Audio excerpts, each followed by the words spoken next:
Hey guys, Denny Krahe here from DKFitSolutions.com and the host of the Better Health 101 podcast. And it's day 9 of the Cerrone Show 30 in 30 video challenge. Today what I want to talk about a little bit is something that I tend to talk about all the time on my podcast. So if you listen to Better Health 101 regularly, you know where I stand about food. You know what I think about the importance of having healthy food and how that impacts your health. Now, one of the arguments I get, or one of the complaints I get a lot from my clients, is that healthy food especially costs a lot of money.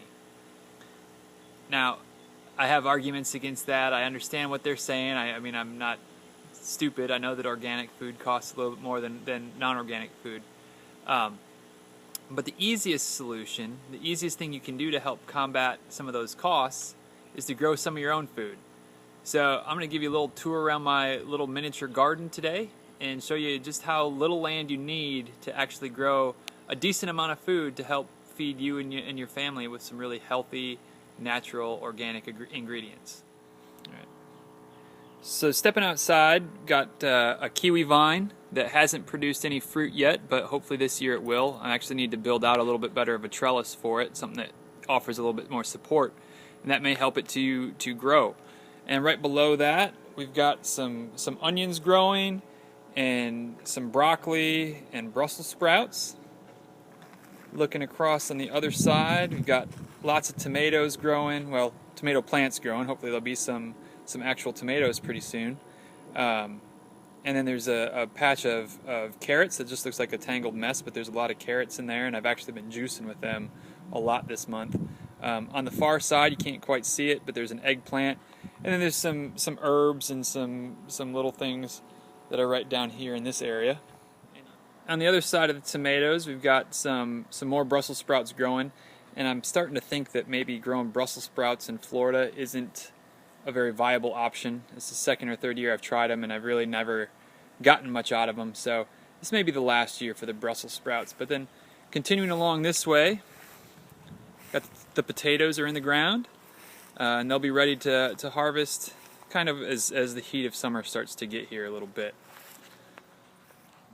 And then on the far side of the house, we've got a couple of pineapple plants, and this one you can actually maybe see that there's a little baby pineapple starting to grow there. So we'll have a fresh pineapple at some point this summer.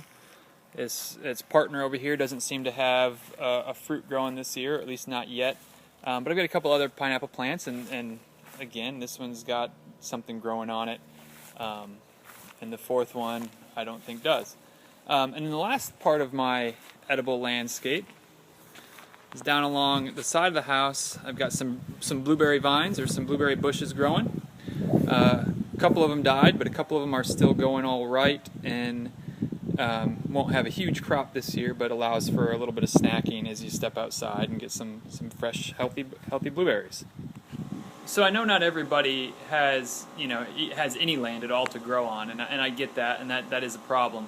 But if you have just a little bit of land, even if you're renting, maybe ask your landlord if you can dig up the flower beds a little bit and plant some vegetables, or just with my little piece of land here at the house, I'm able to grow quite a bit of food. And as I get better at it and learn what grows better and how to preserve food more and more, I'm able to cut into my grocery budget more and more every year and continue eating healthy foods without spending a lot of money on it. So that's today's video. It's day 9 of the Cerrone Show.